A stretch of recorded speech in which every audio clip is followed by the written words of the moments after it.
नमस्कार दोस्तों, कैसे हैं आप? आपका अपने यूट्यूब चैनल मेरी कहानियाँ पर बहुत बहुत स्वागत है। आज हम फिर आपके लिए एक नई कहानी लेकर आए हैं। ये कहानी एक सास और बहू की कहानी है। तो चलिए कहानी को शुरू करते हैं। एक सास बाहर बरामदे में बैठी आवाज़ लगा रही है, बहू कहाँ मर गई? अंदर से आवाज़ आती है, जिंदा हूँ माँ जी। तो फिर मेरी चाय अभी तक क्यों नहीं लाई? कब से पूजा करके बैठी हूँ। ला रही हूँ माँ जी। बहू चाय के साथ भजिया भी ले आई। सास ने कहा, तेल खिला खिला कर मार डालोगी क्या? बहू ने कहा, ठीक है माँ जी, ले जाती हूँ। सास ने कहा, रहने दे, अब बना दिया है तो खा ही लेती हूँ। सास ने भजिया उठाई और कहा, कितनी गंदी भजिया बनाई है तुमने।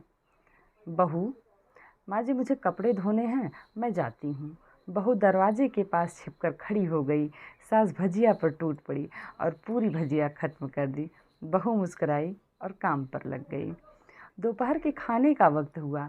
सास ने फिर आवाज़ लगाई, कुछ खाने को मिलेगा? बहू ने आवाज़ दी, हाँ माँ जी, लाई। बहू आती है और सामने खिचड़ी रख देती है। सास गुस्से से, ये क्या है? मुझे इसे नहीं खाना, ले जाओ इसे। बहू ने कहा, माँ जी, डॉक्टर ने आपको दिन में खिचड़ी खाने के लिए बोला है, तो ये तो खाना ही पड़ेगा। सास मुंह बनाते हुए, हाँ, तू तो मेरी माँ बन जा रही है। बहू फिर मुस्कराई और चली गई। आज इनके घर पूजा थी। बहू सुबह 4 बजे से उठ गई। पहले स्नान किया, फिर माला बनाई, फूल लाई, रसोई साफ की, पकवान और भोजन बनाया। सुबह के 10 बज गए। अब सास भी उठ चुकी थी, नहा धो चुकी थी। बहू अब पंडित जी के साथ भगवान के वस्त्र तैयार कर रही थी। आज ऑफिस की भी छुट्टी थी। उनके पति भी घर पर थे। पूजा शुरू हुई। सास चिल्लाती है, बहू ये नहीं है, वो नहीं है। बहू दौड़ी दौड़ी आती है और सब करती है। अब दोपहर के 3 बज गए। आरती की तैयारी चल रही थी। पंडित जी ने सबको आरती के लिए बुलाया और सबके हाथों में थाली दी। जैसे ही बहू ने थाली पकड़ी, थाली हाथों से गिर पड़ी। शायद भोजन बनाते हुए बहू के हाथों में तेल लग गया था, जिसे वो पोंछना भूल गई थी। सारे लोग तरह तरह की बातें करने लगे। कैसी बहू है, कुछ नहीं आता, एक काम भी ठीक से नहीं करती, ना जाने कैसी बहू उठा लाए, एक आरती की थाली भी नहीं संभाल सकती। उसके पति को भी गुस्सा आ गए। सास चुप रही, कुछ नहीं कहा, बस यही बोल के छोड़ दिया, सीख रही है, सब सीख जाएगी धीरे धीरे। अब सबको खाना परोसा जाने लगा। बहू दौड़ दौड़ के खाना देती है, फिर पानी लाती है। 70-80 लोग हो गए थे। इधर उधर 2 नौकर और बहू अकेली, फिर भी वहाँ सारा काम बहुत ही अच्छी तरीके से करती। अब उसकी सास और कुछ आस पड़ोस के लोग खाने पर बैठे। बहू ने खाना परोसना शुरू किया, सबको खाना दे दिया। जैसे ही पहला निवाला सास ने खाया, तुमने नमक नहीं डाला क्या? एक काम ठीक से नहीं करती, पता नहीं मेरे बाद कैसे ये घर संभालेगी। पास पड़ोस वालों को तो जानते ही हो ना साहब, वो तो बस बहाना ढूंढते हैं नुक्स निकालने का। फिर वो सब शुरू हो गए, ऐसा खाना, ऐसी बहू है, ये वगैरह वगैरह सब लोग बोलने लगे। दिन का खाना हो चुका था। अब बहू बर्तन साफ करके नौकरों के साथ लग गई। रात में जगराता का कार्यक्रम रखा गया था। बहू ने भी 1-2 गीत गाने के लिए स्टेज पर चढ़ गई। सास जोर से चिल्लाई, मेरी नाक मत कटा देना, गाना नहीं आता तो मत गा, वापस आ जा। बहू मुस्कुराई और गाने लगी। सबने उसके गाने की तारीफ की, पर सास मुंह फुलाए हुए बोली, इससे अच्छा तो मैं गाती थी जवानी में, तुझे तो कुछ भी नहीं आता। बहू मुस्कुराई और चली गई। अब रात का खाना खिलाया जा रहा था। उसके पति के ऑफिस के दोस्त साइड में ड्रिंक करने लगे। उसका पति चिल्लाता, थोड़ा बर्फ़ ले आओ, तो सास चिल्लाती, यहाँ दाल नहीं है। फिर चिल्लाता, कोल्ड ड्रिंक नहीं है, पापड़ ले आओ। इधर उधर आखिरी में उसके पति की शराब गिर पड़ी उसके एक दोस्त पर और बोतल टूट गई। पति गुस्से में 2 झापड़ अपनी पत्नी को लगाते हुए कहता है, जाहिल कहीं की, देख कर नहीं चल सकती, तुझे इतना काम भी नहीं आता। सारे लोग देखने लगे। उसकी पत्नी रोते हुए कमरे की तरफ दौड़ी।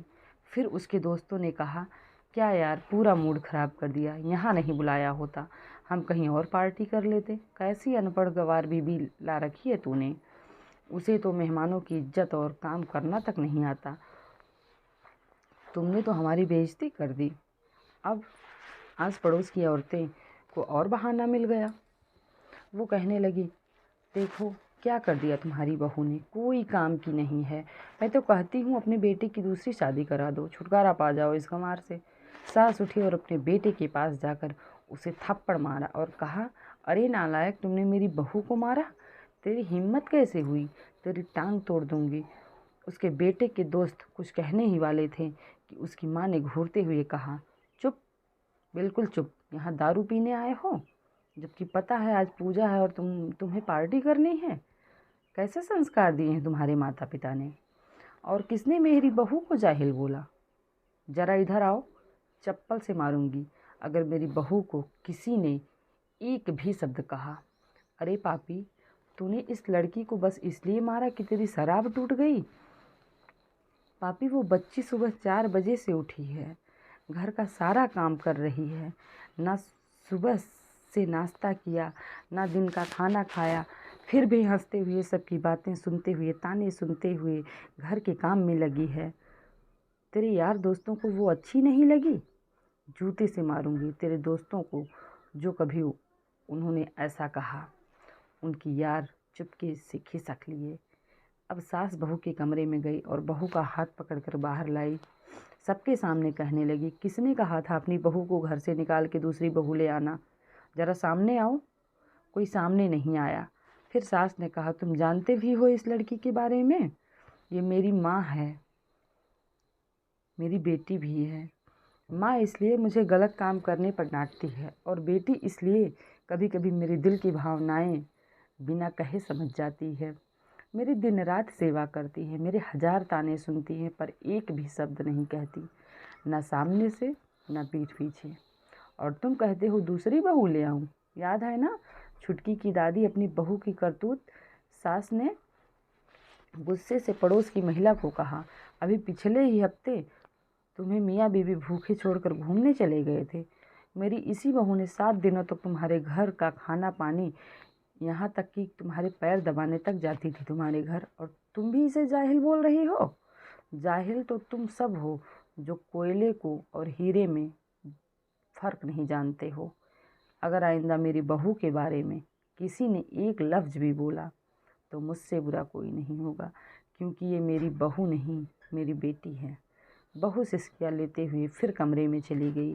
सास ने एक प्लेट उठाई और भोजन परोसा बहू के कमरे में खुद ले गई।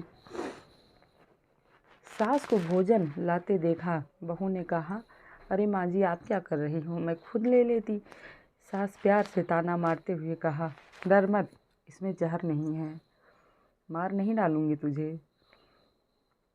नई सास चाहिए होगी, पर मुझे अभी तू ही मेरे घर की बहू चाहिए। बहू ने अपने सास को रोते हुए गले से लगा लिया। सास भी रो दी पहली बार और कहा, चल खाना खा ले, फिर मेरे पैर दबाने चले आना। सास पैर बोलती तो उसका गला दबा दूं, क्योंकि एक दिन मैं भी यही सोचती थी। इतने में दोनों ठहाके लगाकर हंसने लगी। दोस्तों, कैसी लगी कहानी आपको, कमेंट ज़रूर करिएगा।